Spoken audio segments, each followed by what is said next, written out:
Welcome to Type C Tech Reviews. Today we're going to be unboxing the LG 27GS95QE. If you guys want to check out this exact same panel, there's Amazon links below for the US, UK, Canada, and international links, but let's get this unboxed. All right, so right away, this is a brand new OLED panel from LG. This is using their own technology, and pretty much there's only two competitors in the game. It's LG and Samsung. So pretty typical LG unboxing experience we got here. Ooh, a nice stand. This is all metal. We have seen this before, but it is very nice. Literally, this entire bottom piece is metal. 3 points of rubber there. It's gonna sit slightly off the desk. Very premium, very high quality.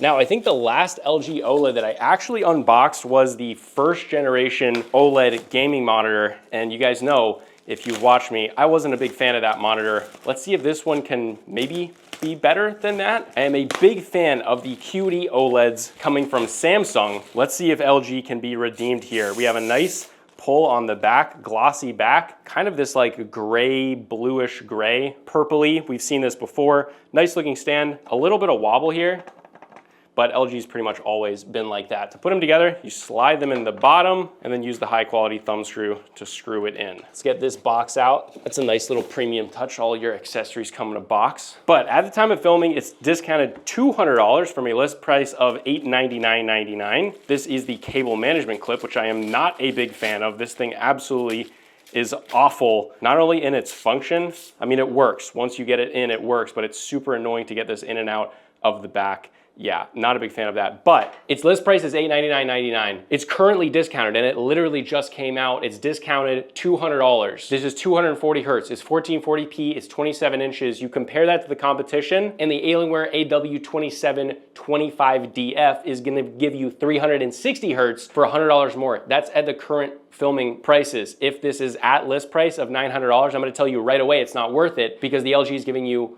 120 more hertz for $100 less than its list price. So yeah, definitely make sure to check out the prices. That's a big factor in whether these OLEDs are worth it or not. Okay, so we have an HDMI 2.1 cable. We've got one side of your power cable, no internal power supply. I always hate that LG does that. It's really annoying to cable manage these, but it is what it is. You then have a USB type B to USB type A, and a DisplayPort cable. Then also in the box, looks like we have a remote, and there it is. Overall, feels pretty good.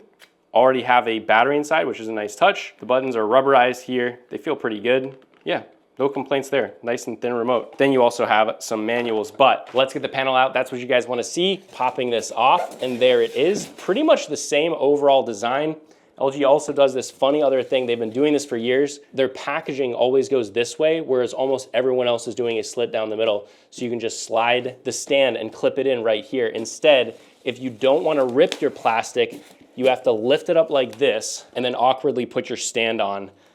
Really, really annoying. I'm just gonna do it the normal way because this is an OLED, and we're just gonna rip the back here, line up the top pieces, and then snap it in, and there we go. Overall, a little bit lighter than I was expecting, definitely lighter than their previous OLEDs. You can see here, the back definitely has a slightly different design. Again, I haven't reviewed the last generation, but I reviewed the generation before that. Super thin panel. This is all metal back here. We've got their kind of purpley logo back there. This has a nice texture to it. It looks pretty cool. We have that DTS headphone jack there, which is pretty cool. USB type B upstream, 2 USB type A's, your power here. Then we've got an optical audio out. That's pretty cool. DisplayPort, and then 2 HDMI 2.1s. On the bottom, do we not have any onboard controls? That's crazy. Really? We literally only have a power button. I guess they got rid of the joystick, which is what I've been saying that LG's, I don't know. If it's not broke, don't fix it. They were the best in the industry, and they removed that, I guess, to go for the remote. That's a little weird. All right. Let's check this out. Firstly, we can see right away, this does have a matte finish. You guys know, if you watched my last reviews, I hated the matte finish. If you want an OLED because of beauty, a matte finish ruins that. We have a little bit of plastic here on the bottom, kind of a cool little touch. Has some sensors right there for the automatic light modes and auto popping on, which is awful. Never turn that on. I mean, to each their own, but yeah. All right, so this has rotation only going one direction, so you cannot go that direction. So you have just this way. You have height, pretty good amount of height, doesn't go super low. We've got tilt, very firm tilt. I do like that, it's very firm. And we do have a little bit of swivel. Not very much, it's a teeny bit of swivel, but we do have it. I don't love this. A few years ago, it was definitely acceptable because that's how all the competition was, but this, it moves so much. If you get a close up here, it's actually moving from this like pole right here. You see how much play there is there? Coming from that Corsair OLED, if you guys watched that review, that was like so dialed in. So LG is falling a little bit behind with their build quality here. But with that, let's get it on the desk. All right guys, now with it on the desk, because obviously there's no menu system, at least that I can see, we're gonna use this to turn it on.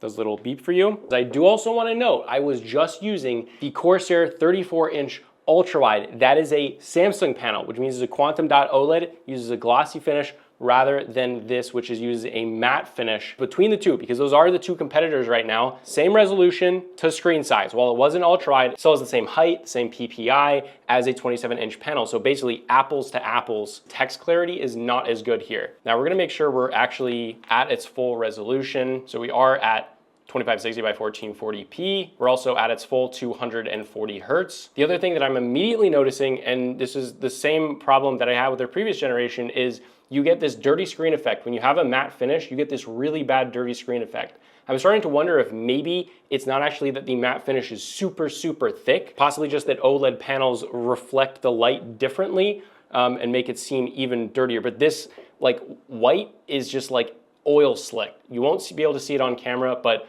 if you're getting an LG OLED at this point for beauty, which I definitely associate OLEDs with that, LG is just not that. You should get these based on performance. The other thing we're gonna go is we're gonna go into some text, and definitely compared to the quantum dot OLED, text clarity is not as good here. We do have some pretty substantial separation. This is due to the sub-pixel layout. The quantum dot OLEDs from Samsung do a significantly better job here. Even from this distance, which is actually farther than your average viewing distance for a 27-inch panel, it's very apparent with small text. Again, this is not smaller than your average text. This is what I write in. And from this distance, it's quite blurry. We're also gonna go to larger text size.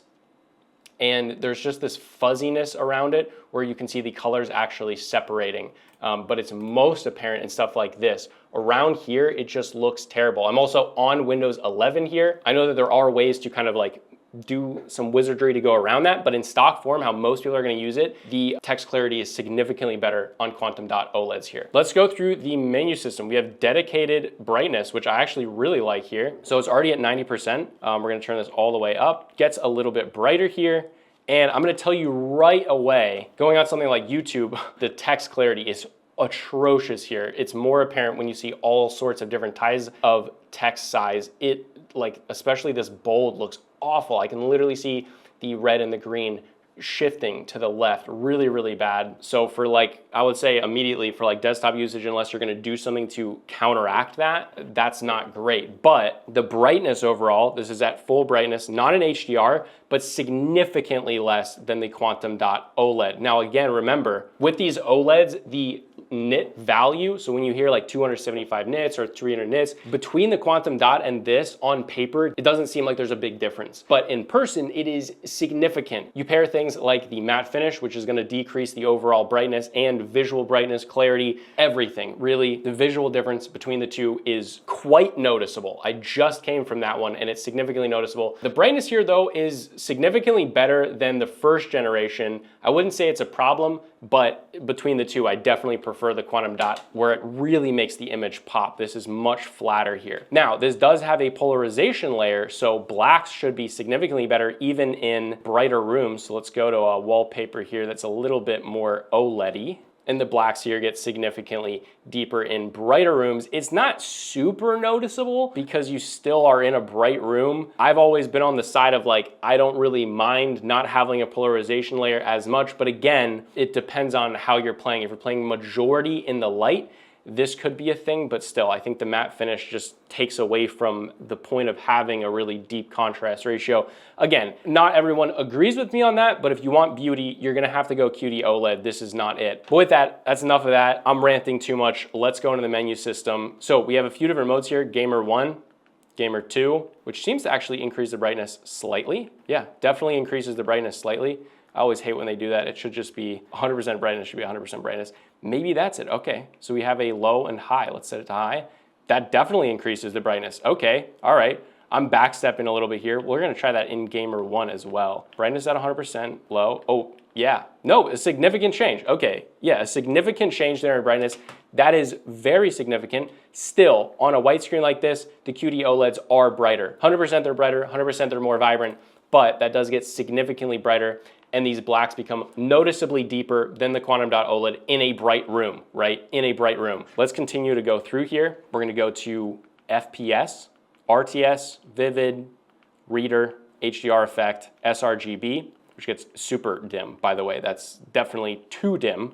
Color weakness, which is kind of cool. And then calibration 2 and calibration 1, this is really cool. You can actually store calibration profiles on this monitor itself, although me personally, I would use the Quantum Dot OLEDs if I was gonna be doing creative style work, not something with a matte finish this intense. All right, let's continue to go through it. We have FreeSync Premium Pro here. We do have that on. We have crosshairs, FPS counters, things like that. Let's go into the picture adjust. Looks like in the calibrations, we can't change that. We're gonna go into Gamer 2. I do also wanna say, in these different modes, it looks like the colors don't change that much. Like it looks mainly like it's affecting brightness and things like that. The other thing that I'm noticing is the previous LG OLEDs would have significant brightness fluctuation depending on whether you're going to a brighter or a dimmer screen. And it looks like we still have that, but it's a little bit quicker maybe, but not quite as intense. Like this is brighter. We can test this by using a smaller panel like this, and it gets significantly brighter here than if it's up there. You really notice it when you look like blues. You might not notice it much on screen, but when we then go out of this, and it's significantly brighter. So that's one of the things I don't like, and when compared to the Quantum Dot OLEDs, they don't do that brightness fluctuation as much. When I see a bright white screen, I want it to be bright white, especially in games that can kind of take away from that beauty of an OLED. But okay, I'll stop ranting. I know I've said it, but I'll stop ranting. Let's continue to go through it. We have the peak brightness, which is nice, contrast, sharpness, gamma. We just have modes, which is interesting because mode 4 looks like it's less than, okay, whatever. We have color temperature, which is nice, and we do have a manual setting with a few adjustments. Yeah, nice, decent amount of adjustments. Looks like 20 different adjustments, which is nice. Nope, not 20, interesting. We have 18 different adjustments for color temperature. Out of the box though, color accuracy looks great.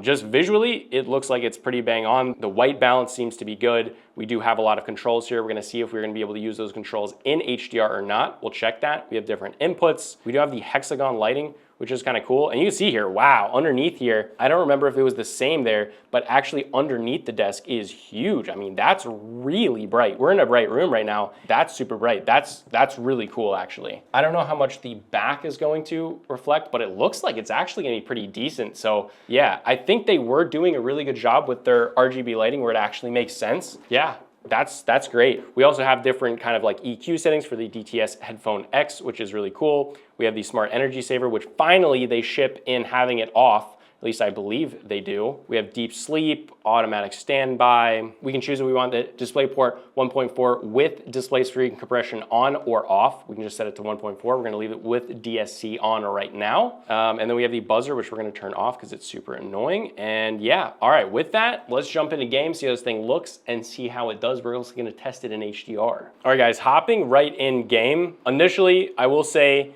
the dirty screen effect on the whites, when a matte finish is not super intense, you won't see that really in game as much. Like you would have to have a monitor side by side to view it, but on the whites, you can still notice that dirty screen effect. It really does take out of the immersion and the beauty of that OLED. I'm gonna push that point really far because if you guys had a Quantum Dot OLED side by side with this, it's just no comparison to overall beauty. I also do notice when I'm running through Battlefield, the screen is fluctuating in brightness quite a bit, which really bothered me from their previous panels. It looks like it's not quite as intense here, but it's still pretty bad. Overall fluidity and ghosting obviously is great. Pretty much no difference here. But like, especially on this, when there was smoke there, you just could see the screen. You can see that coating over the top of it, which is really annoying. The colors here are also not quite as vibrant as on the Quantum Dot OLED. Again, I'm comparing it so heavily because not only are they the single only competitors really in the industry, but I literally just reviewed that monitor.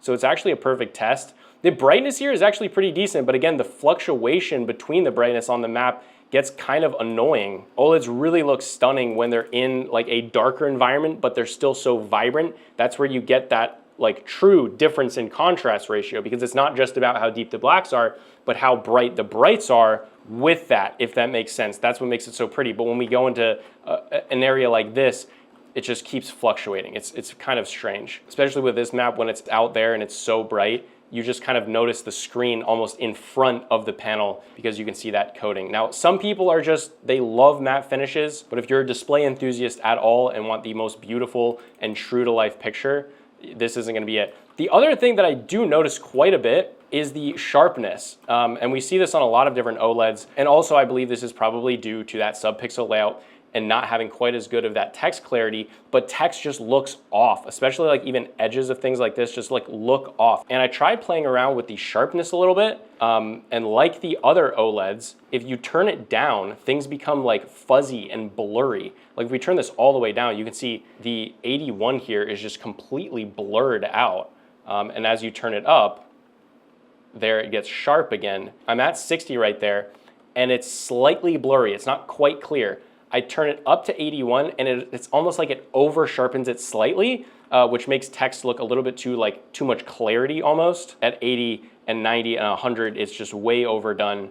So you have to kind of leave it at 70, but it doesn't seem like that was tuned quite perfectly. I would have liked if you could do like 65, if that makes sense. I know it seems like I'm dogging on this monitor a lot, but it's because Samsung, and I will say Samsung is not perfect. Like you guys know, I actually don't recommend you get a Samsung OLED from Samsung, but from one of the other manufacturers like Corsair or Alienware specifically is really good as well. Corsair has been doing a good job as well, but it's 240 Hertz, it's an OLED. The gameplay here is great. The beauty here is significantly better than the first generation, but it's not as good as the quantum dot OLEDs, and the price difference there is pretty much none. You can get a 27-inch 1440p, which is what this is, with 360 Hertz for currently at the time of filming $100 more, but it actually has a lower list price. That is the Alienware AW2725DF. Has a higher brightness, 360 Hertz, and me personally, if I have the money to spend on this monitor, I would rather get that monitor for only $100 more. But again, if this goes to its list price of almost $900,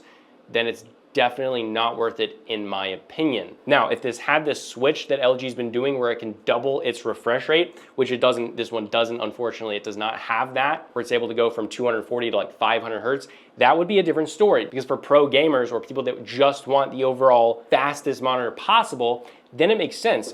But LG isn't doing that here. It's still a pretty panel. By no means is it not a pretty panel, but it's not as pretty as the quantum dot OLEDs. It's not as bright. It doesn't have the refresh rate, and it's the same price. So to me, it doesn't make a whole lot of sense initially. Colors look great. They're not quite as vibrant. Again, probably a lot of that is due to the matte finish. With that, before we finish up, we're gonna go into HDR because I didn't do that. We're gonna go into HDR. Maybe that'll change my mind. I don't think so. But okay, we can see here, once we're in HDR, it actually shows you display HDR, which is nice. You can still switch between all of your different modes, which have a significantly bigger difference on the overall image. So these are kind of like two modes in one almost. One's for HDR, one's for SDR. You can still change your adaptive sync and things like that, but peak brightness, you can change that. We're gonna set that to high, but overall, you can't change anything else. Yeah, so none of the modes allow you to change any of the colors. Basically, we're stuck in Gamer 1 or Gamer 2. Gamer 2 is significantly more vibrant, but less accurate. Here, it's a very vibrant. It's definitely overdone. I don't hate that, honestly, because a lot of people are gonna like that, but it's definitely overdone. These brown tones are way too orange here. And we can't really change that. Now we switched it over to Gamer 1 and it's a little bit underdone. Again, we can use the Windows calibration, the HDR calibration here to kind of fix that a little bit, but out of the box HDR tuning seems to, across the board, be pretty bad recently across all brands. But yeah, it's pretty much exactly what I expected it would be. If LG, all they did was just remove that matte finish, I think we'd be in a much better position. Obviously, their OLED technology is just, in my opinion, it's not as good as Samsung's because of the sub-pixel layout, overall screen brightness. The only thing that Samsung doesn't have is that polarization layer. If they can figure out how to do that, well, that would definitely push them by far to the top. All right, before we wrap this up, we're gonna do a ghosting test. We're currently in HDR and ghosting is perfect here. It's as good as you're possibly gonna get. It's basically crystal clear. We're gonna take this out of HDR. Also, one thing to know with HDR is it seems like the brightness variance, where it consistently changes the brightness based on what is on the screen, is significantly more intense in HDR than in SDR. On this screen, when I switched to it, the panel significantly dimmed, which is weird because in HDR, you don't want that. You want, well, whatever. All right, in SDR, it's exactly the same here. Ghosting is crystal clear. It's perfect. I'll take the camera and show you guys what I'm seeing. It's absolutely perfect. This was a super long video. I don't know if I'm gonna do a full review. This might just be the unboxing and review because we went quite deep into it and took a lot more time than we typically take with an unboxing. I'm gonna tell you the colors are probably pretty bang on, at least in SDR, not in HDR. I'm gonna tell you right away, they're not gonna be super accurate in HDR. I don't know if there's a point in me doing a full review, but you guys can, I guess, let me know below if you really want it. But at this point, I don't think there's anything that's really going to come up that's gonna be different. So I think this is gonna be the review and the unboxing. Yeah, I would say if you wanna get this panel, I would at least take a pretty decent look at the Alienware AW2725DF.